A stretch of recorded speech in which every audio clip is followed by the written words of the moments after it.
Hey, what's up, garden friends? It is Garden Guru Highlight Month. Yeah, it's for June. Gardening tips from all over the place from the Garden Gurus. Various, you're going to enjoy this. So share it, community, social media. Text it to people that don't even have content. The whole point is to get people to grow, right? Yeah. And I would say that there's a lot of good tips in here, you know. Now, what we have on here are folk that use the hashtag Garden Gurus.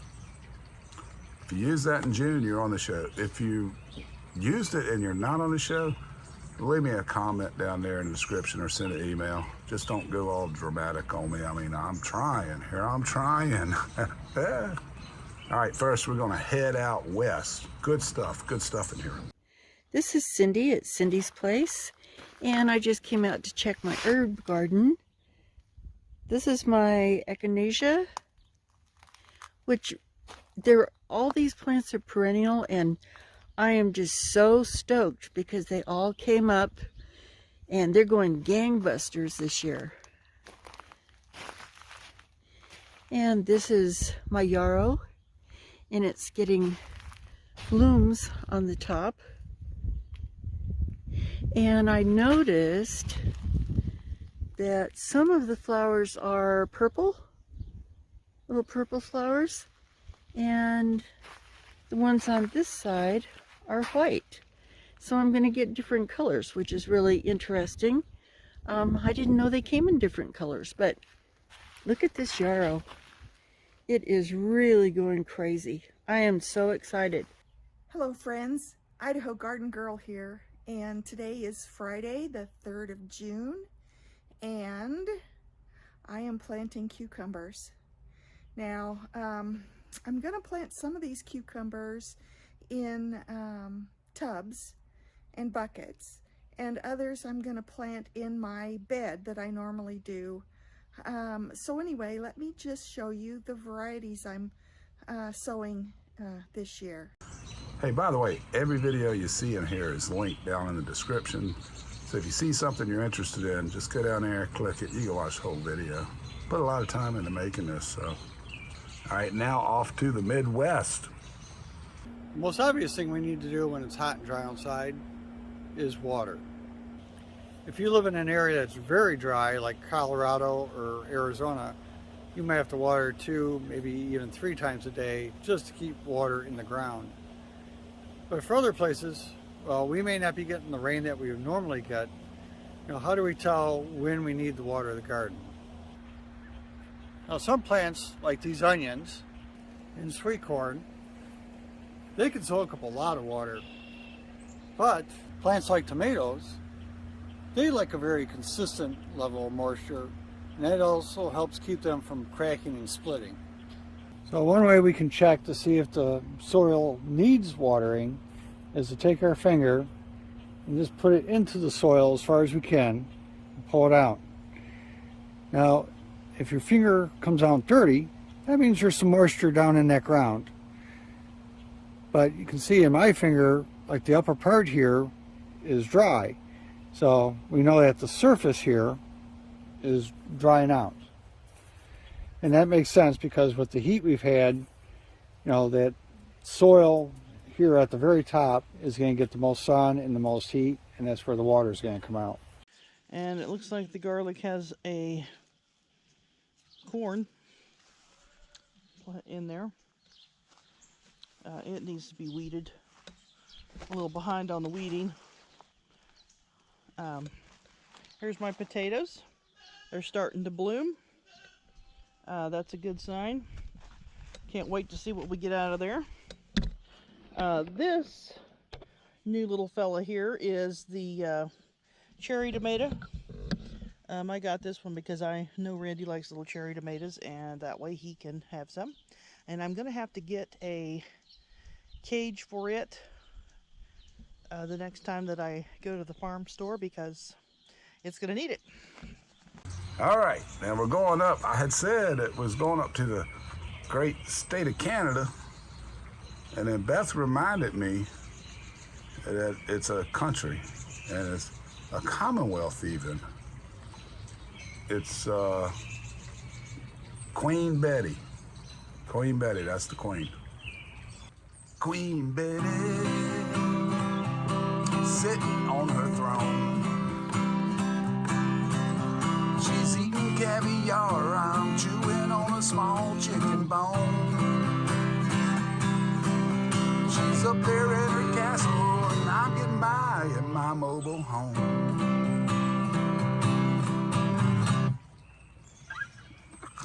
Happy 4th, y'all. Let's go to Canada. Good stuff. It's good stuff right here. Check. Here it comes.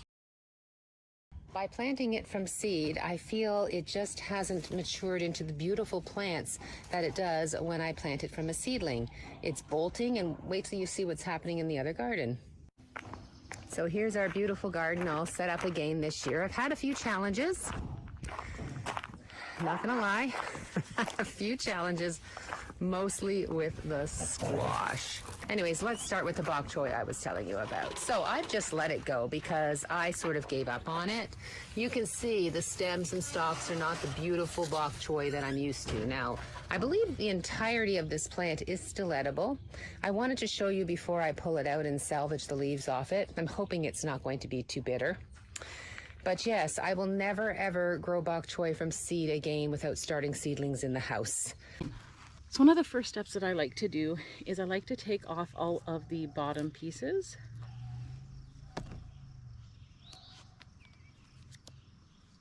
And that is just so that I can get pretty much most of this, at least to here, into the ground and get a good solid root system going on. I don't know if you can see it here or not, but there's these little bumps here.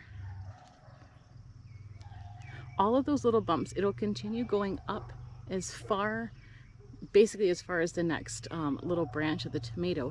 And what that's gonna do is they're actually gonna grow roots out that way and all over. And then when you get your tomato plant in the ground, about up to here, all of this is gonna become a good, hardy, strong root system.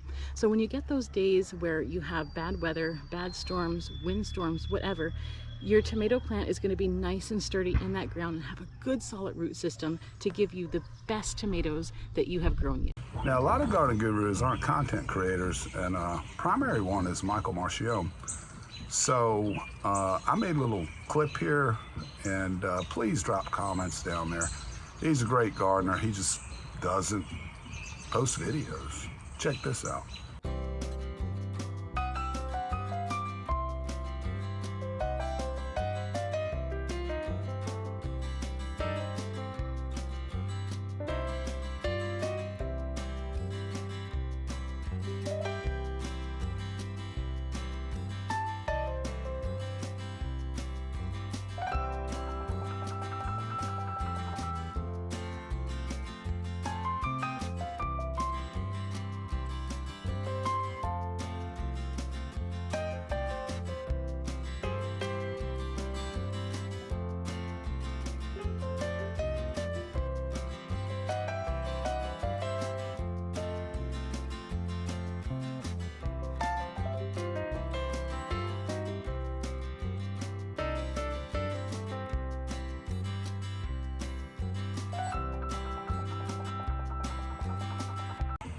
All right, now we're heading down.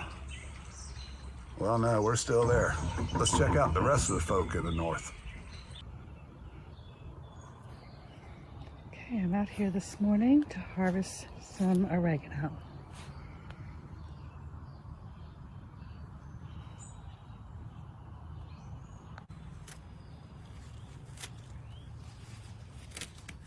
Just cut it way down.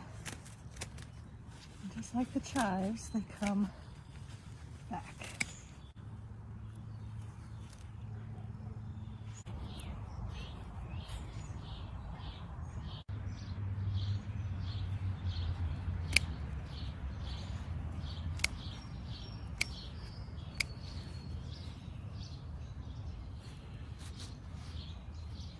Left eggs down in the chicken coop so that the hens would go broody. It kind of entices them to go broody. This morning I swapped a hen from where she was going broody. She raised a big fuss, anything that would come near, another chicken or me. So I moved her into the pet carrier with all the eggs. But the Piggly Wigglies are doing good, aren't you? It's automatic water. There's just a float in the bottom of that. I'll put that in the description. So we start them in these water jugs. We can get these for free. We've got, oh man, I don't know, 12, 14, 16 of these right now. So we start a lot of our seeds in these jugs. So they act as mini greenhouses. We can leave the cover closed, let the heat build up a little bit in there, open it up, water the seeds. So they work really well. So I've got 14 seeds in here, little rows. Three over here, and then 6 I think at each end here, and then 3 more over here. So we'll start them there. I just planted these today, and then once they come up, we'll move them over. Yeah, move them over to the garden. So we'll go take a look at the garden, see what we have there. In the south, we got little Frenchie down there. We got growing with Hudson, Happy Grands. We got South Carolina, Tennessee, and Texas. Check these folk out. To get it really ripened, but that is what I have. And as I said, we have a lot of them. So this is a first trial to see how it goes.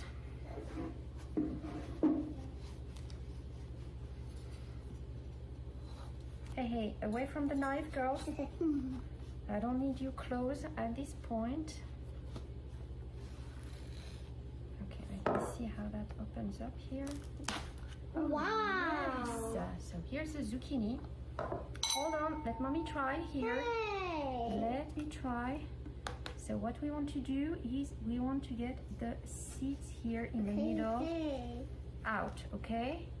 Don't break them, we just want them out.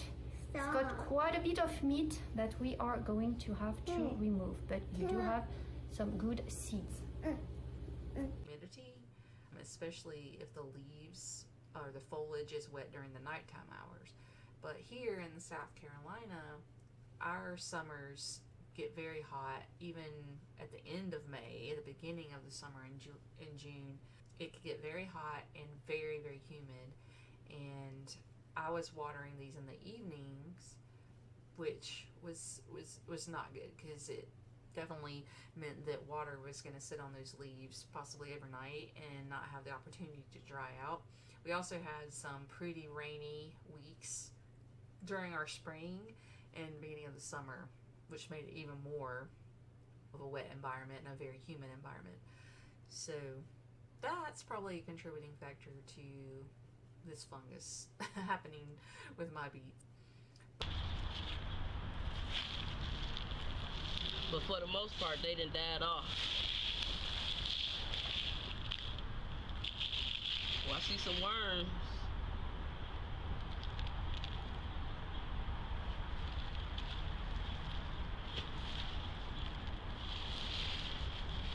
Let's just dump it. Let's see what we got.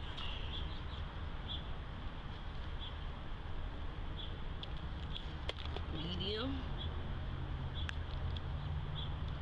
Medium.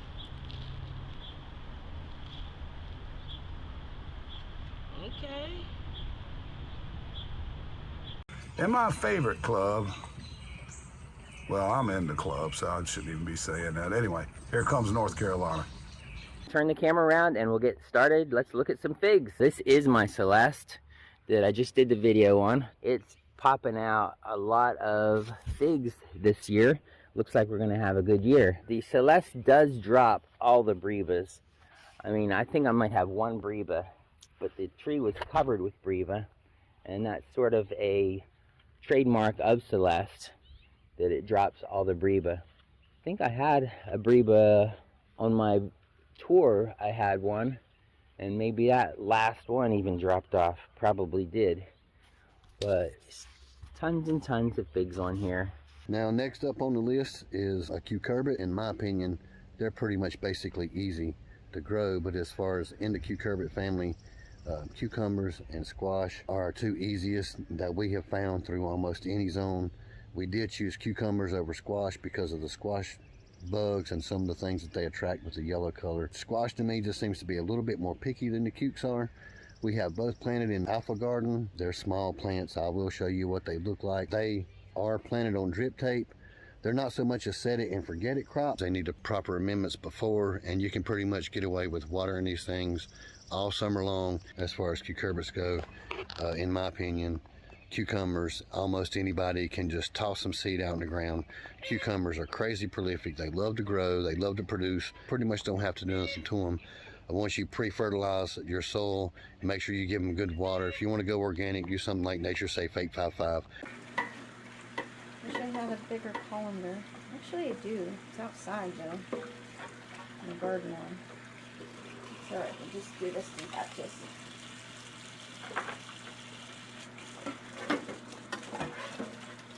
You just want to rinse them really well. Do this a couple of times. Get all your onions and cucumbers rinsed. We're doing batch number 2 now. Put that in there. And seriously, you want to rinse them really, really well because you don't want your pickles to be so salty.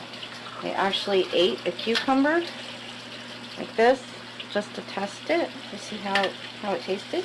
It tasted really good. So it wasn't too salty. But really get in there and just rinse that salt off really, really well. All right, well, that's this month's show. Throw your hashtag on there in July. Spread the love, share the stuff, support each other. Don't forget to search for the hashtag and watch each other's videos during July. And we will do this again in August for anybody that uses the hashtag. This has been exhausting. 3,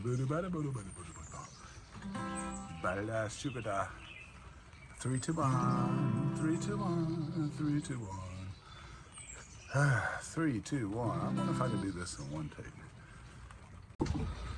3, 2, 1. 1, 2, 3. 3, 2, 1. 1, 2, 3. 3, 2, 1, 2, 3. 3, 2, 1. Peace, y'all. Be blessed. Happy 4th. Yeah. Don't forget Queen Betty. Give her a little love.